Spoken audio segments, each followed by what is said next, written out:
Zjarret në banesa mbeten ndër rastet më të vështira për zjarrfiksit në Shkodër. Sipas drejtorit të mbrojtjes kundër zjarrit dhe shpëtimit, Agim Ponari, një pjesë e tyre shkaktohen nga rrjedhjet e gazit për shkak të përdorimit të bombulave jo cilësore dhe të pakontrolluara. Zjarret në banesa sigurisht që janë më të vështirat dhe më të rrezikshme.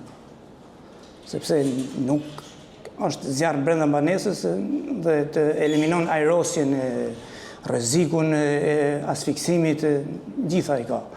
Ato vinë kryesisht nga bombullat, përdorimi i bombulave të gazit, dhe këto bombullat e vogla që janë ngjyrë portokalli, që quhen bombula kampingu, janë shumë dobta, ato janë për një përdorim kur del në kamping, jo të përdorësh vazhdimisht çdo ditë, sepse vindili i tyre mund të prishet, nuk bën mbylljen e duhur, krijon rrjedhje gazi, në moment që ti shkon për ta ndezur, për të bërë gatimin ose gjë, krijon eksploziv, shpërthim në flakë. Këto bombula nuk duhet përdorur në banesë. Bombula që janë 5-6 litroshe janë tepër të rrezikshme për jetën e banorëve.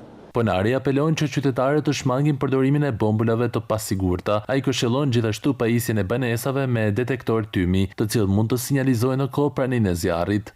Çdo banesë duhet të kenë një fiksë zjarri.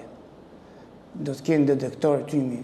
Aty ku gatuan me gaz do të kenë sensor tymi, sot ka gjithçka në treg. Janë gjitha mundësitë, nuk janë kosto të papërballueshme që ti siguron banesën tënde. Rastet e fundit të zjarreve në banesa në Shkodër janë një tjetër apel për më shumë kujdes dhe respektim të masave të sigurisë.